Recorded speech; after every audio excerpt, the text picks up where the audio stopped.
Bonjour, mon nom c'est Guy Fréchette pour ceux qui ne connaissent pas. J'aimerais aujourd'hui vous parler d'un passage dans la Bible qui est pour certains et je crois pour plusieurs théologiens, il y a différentes façons de l'interpréter. Et c'est un passage assez difficile à comprendre. Et pour moi qui a vécu ce passage, j'en ai tiré une conclusion. Ce sera à vous de décider, voir si tout ce que je dis là a vraiment du sens ou non. Et c'est un passage qui traite du péché contre l'esprit. Et dans ce passage, pourquoi que je veux vraiment vous le partager, c'est que ceux qui prennent ce passage à la légère, parce que plusieurs théologiens parlent de ce passage comme si c'était pour des personnes qui sont jamais venues au Seigneur et ils arrivent à la porte et à un moment donné, ils décident de tourner de bord, mais qui ont jamais vraiment goûté l'esprit ou quoi que ce soit. Ou c'est pour d'autres, certains peu de théologiens, eux, en disent qu'ils sont vraiment, que c'est vraiment adressé à des chrétiens. Donc, je vais vous lire le passage. C'est dans le passage de Hébreux 6, 4 à 8. Et je dois vous dire que l'Épître aux Hébreux, pour moi, au départ, c'est l'épître la plus sévère du Nouveau Testament. C'est un épître qui est rempli d'avertissements et le fait de ne pas prendre ce passage, qu'on ne peut pas, qu'on ne se l'applique pas, à ce moment-là, peut nous donner une porte vraiment à vivre plus librement la vie chrétienne et et d'avoir moins la crainte de Dieu. Donc, je vous lis ce passage. Comme je vous ai dit, c'est dans Hébreux 6, 4 à 8. Il est écrit, car il est impossible que ceux qui ont été une fois éclairés, qui ont goûté le don céleste, qui ont eu part au Saint-Esprit, qui ont goûté la bonne parole de Dieu et les puissances du siècle à venir et qui sont tombés, soient encore renouvelés et amenés à la repentance, puisqu'ils crucifient pour leur part le Fils de Dieu et l'exposent à l'ignominie. Comme on peut voir, cette partie de ce passage, plusieurs l'interprètent comme ceux qui ont été éclairés, qui ont goûté la bonne parole, qui ont eu peur au Saint-Esprit, tout ça, et qu'à un moment donné, ils viennent pour donner leur vie au Seigneur, et là, ça s'arrête là. Ils tournent de bord. Et je vais continuer, là. Euh, Après ça, c'est dit que lorsqu'une terre est abeuvrée par la pluie qui tombe souvent sur elle et qu'elle produit une herbe utile à ceux pour qui elle est cultivée, elle participe à la bénédiction de Dieu. Mais si elle produit des épines et des chardons, elle est réprouvée et près d'être maudite et on finit par y mettre le feu. Donc je vais vous le relire encore.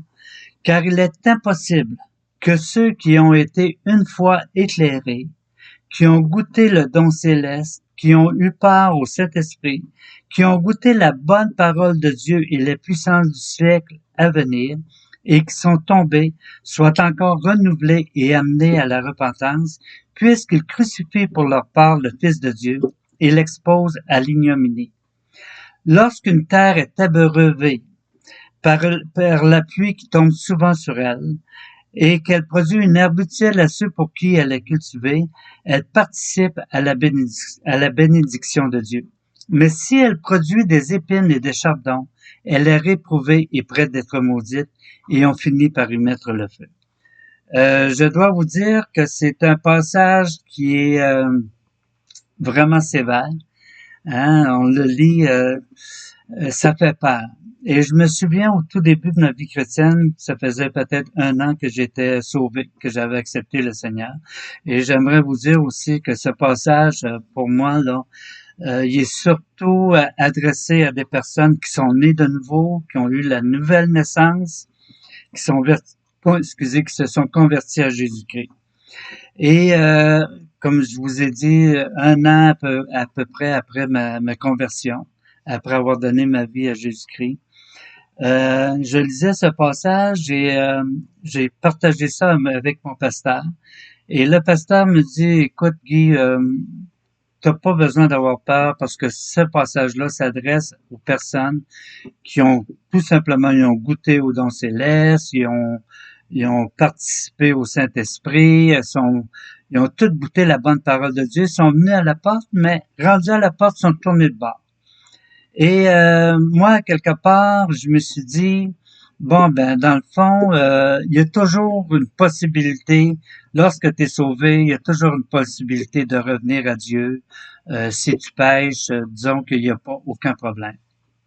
Et à ce moment-là, le Seigneur me parlait et il y avait un péché qui vraiment, euh, il revenait toujours là-dessus. L'Esprit me convainquait que je d'abandonner ce péché et je l'abandonnais, je retombais, je l'abandonnais, je retombais jusqu'à un point où que à force de le commettre et de combattre, parce que là c'était plus contre la chair que je combattais, c'était contre l'esprit. Et à force de combattre contre l'esprit, à un moment donné, l'esprit s'est éteint complètement. Et je dois vous dire que lorsque c'est arrivé, j'ai eu une grosse panique parce que tout, j'étais habitué que l'esprit me parle, tout ça, et à un moment donné, l'esprit était éteint complètement. Et euh, qu'est-ce qui arrive, c'est que lorsque ceci arrive sur le coup, euh, je prenais pas tellement conscience là, de ce qui m'arrivait. Mais par la langue, lorsque j'ai commencé, j'ai essayé à un moment donné de lire la Bible et là, il n'y avait plus rien, le Seigneur ne me parlait plus. Et tout ce que je lisais me condamnait. Donc, je dois vous dire que là, j'ai commencé à paniquer et là, les problèmes ont commencé. Et c'est à ce moment-là là, que j'ai vraiment, je suis allé dans un hôpital psychiatrique parce que lorsque c'est arrivé, j'ai eu la panique, j'ai voulu me suicider, j'ai fait même plus que vouloir me suicider, j'ai fait une tentative de suicide parce que j'étais pas capable de supporter que l'esprit ne me parle plus, que tout ce que je lisais dans la Bible, j'ouvrais ma Bible, tout ce que je lisais me condamnait. J'étais plus capable de lire la Bible, j'étais plus capable de prier, il y avait rien à faire. J'étais vraiment, l'esprit était éteint complètement et j'étais dans une grande culpabilité. Comme il me me dit, que l'accusateur se tienne à sa droite. Et je sentais constamment Satan à ma droite qui me condamnait. Et ceci, ça a duré environ 15 ans. Vous savez, l'Épître aux Hébreux, lorsqu'on la lit, on la lit, puis si on pense que c'est adressé à des non-croyants, ben, une partie à des non-croyants, une partie à des croyants. Qu'est-ce qui fait notre affaire? C'est les croyants. Qu'est-ce qui fait pas notre affaire? C'est les non-croyants. Quand ça arrive des passages difficiles comme ça et qui viennent nous perturber, là, à ce moment-là, on aime mieux aller trouver la paix. Et c'est l'enseignement que j'ai eu au début de ma vie chrétienne. Il me disait constamment, ceux avec qui je le partageais, les dirigeants, tu n'as pas à t'en faire, c'est pas pour les croyants, tout ça. Et vous savez, même un autre endroit qui dit que personne n'a un cœur méchant et incrédule au point de se détourner du Dieu vivant. Il parle à des chrétiens. Qu'aucun de vous n'ait un cœur méchant et incrédule au point de se détourner du Dieu vivant. Et lorsqu'il dit aujourd'hui, si vous entendez sa voix, n'endurcissez pas vos cœurs comme lors de la révolte ou qu'un grand nombre sont morts. Écoutez, c'est des avertissements sévères, là. Et quand il dit aussi, quand c'est écrit, comment échapperons-nous en négligeant un si grand salut? Comment échapperons-nous en négligeant un si grand salut? On peut prendre le péché à la légère, on se dit, bon ben Dieu est miséricordieux, on est sauvé, le salut ne se perd pas, si on tombe, on a seulement qu'à se relever, puis il n'y a pas de problème. Mais là, il y en a eu un problème. Parce que quand c'est arrivé, à force de tomber, c'est comme il dit comme c'est dit aussi dans l'Épître aux Hébreux, le chapitre 6, il dit, après avoir foulé aux pieds l'Esprit de Dieu, hein, après avoir foulé l'Esprit de Dieu, à ce moment-là, c'est exactement ce qui m'est arrivé. J'ai foulé aux pieds l'Esprit de Dieu. Le fouler aux pieds, c'est-à-dire qu'il me parlait, il essayait de me convaincre de pécher, d'arrêter. Et là, je continuais, et je l'ai foulé aux pieds. Parce que c'est dit, car il était possible que ceux qui ont été une fois éclairés ne peuvent pas revenir à la repentance. C'est qu'à un moment donné, quand tu es sauvé, et que tu tombes et que tu persistes dans ton péché, il n'y en a plus de sacrifice pour le péché. Comme c'est dit dans Hébreux 10, 24 et la suite. Je vais vous le lire. C'est dit, car si nous péchons volontairement, après avoir reçu la connaissance de la vérité, il ne reste plus de sacrifice pour le péché, mais une attente terrible du jugement et l'ardeur d'un feu qui dévorera les rebelles. Celui qui a violé la loi de Moïse meurt sans miséricorde sur la déposition de 2 ou de 3 témoins. De quel pire châtiment pensez-vous que sera jugé digne celui qui aura foulé aux pieds le Fils de Dieu, qui aura outragé, qui aura tenu pour profane le sang de l'alliance par lequel il a été sanctifié. C'est un chrétien, il parle à des chrétiens, ils ont été sanctifiés, et qui aura outragé l'esprit de la grâce. C'est que, à force de résister, c'est que il y a des péchés volontaires et les péchés involontaires. Et le fait de continuer à pécher et à résister contre l'esprit, parce qu'à un moment donné, dans Galates, ils disent, c'est parlé qu'il y a les péchés de la chair, hein, qui sont l'impudicité, l'impureté, l'envie, le viol, le vol, etc. Mais il y a le péché contre l'esprit, comme je viens de lire. Hein, c'est dit aussi, car nous connaissons celui qui a dit à moi la vengeance, à moi la rétribution. Et encore, le Seigneur jugera son peuple. Quand il dit, c'est écrit, le Seigneur jugera son peuple, c'est-à-dire ceux qui lui appartiennent. C'est une chose terrible que de tomber entre les mains du Dieu vivant. Et je peux vous dire que c'était une chose terrible pour moi. J'ai fait de l'hôpital psychiatrique, j'ai eu des électrochocs. J'ai été 15 ans sous un jugement. Et c'est dit quand c'est dit dans le passage qu'il n'y a plus de sacrifice. Hein, c'est dit, il a tenu, il ne reste plus de sacrifice pour les péchés, car si nous péchons volontairement après avoir reçu la connaissance de la vérité, il ne reste plus de sacrifice pour les péchés, mais une attente terrible du jugement et l'ardeur d'un feu qui dévorera les rebelles. C'est qu'à ce moment-là, on tombe sous un jugement. Ce n'est pas qu'on perd notre salut, on reste ses enfants, mais on tombe sous un jugement. Comme l'exemple de David. Hein, qui a pris le recensement, David, il est allé contre la volonté de Dieu, il a péché contre Dieu. Et à ce moment-là, qu'est-ce qui est arrivé? C'est que il est tombé sous un jugement. Il aurait pu aller offrir des sacrifices d'animaux pour couvrir son péché, mais il ne pouvait pas les couvrir. C'était un jugement. C'est la même chose quand il a péché avec quand Nathan est allé le voir, puis avec Uri, hein, qu'il a envoyé au combat, il a péché avec Bathsheba, il est tombé sous un jugement. Et qu'est-ce que Dieu dit? Tu as blasphémé. Nathan lui a dit, tu as blasphémé contre Dieu. Tu l'as outragé. Il a outragé l'Esprit de Dieu. Il a outragé Dieu directement. Et ça, on peut pécher, tomber dans la chair, on peut commettre l'adultère, on peut divers péchés, on peut tomber, se relever, tout ça. Mais quand que c'est Dieu qui vous répète constamment et que à un moment donné, vous commencez plus à combattre dans la chair, vous commencez à combattre contre l'esprit lui-même. Et c'est là le danger. c'est là qu'il n'y a plus de sacrifice pour le péché. Vous tombez sous un jugement comme j'ai tombé. Et mon jugement a duré 15 ans. J'ai fait, comme je vous ai dit, j'ai fait de l'hôpital psychiatrique. J'étais vraiment une période de désolation.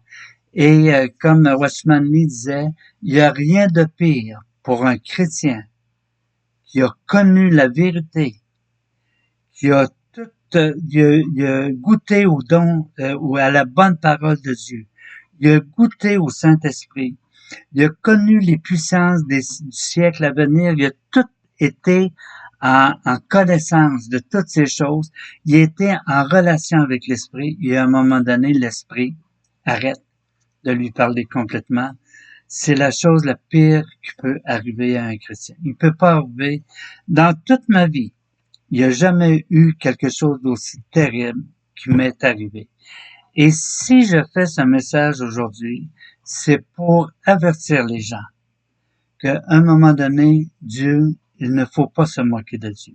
Celui qui se moque de Dieu, il récolte ce qu'il sème. Et j'ai récolté ce que j'ai semé. Pendant 15 ans, j'ai été coupé vraiment de la présence de Dieu. Et c'est la même chose qui est arrivée avec le peuple d'Israël dans le désert. Pendant 10 fois, le Seigneur les avertissait. Et ils retombaient toujours, ils manquaient de foi, ils murmuraient. Et à un moment donné, quand ils sont allés pour conquérir la terre promise, ils ont envoyé les espions. Et quand ils sont revenus, Caleb et Josué, eux autres, ils voulaient y aller. Puis le peuple a commencé à murmurer, ils voulaient rien savoir. Mais qu'est-ce qui est arrivé? C'est qu'ils ont tombé sous un jugement. Le Seigneur, il a dit, pendant 40 ans, vous allez être privés de ma présence. Et c'est exactement ce qui peut arriver à un chrétien.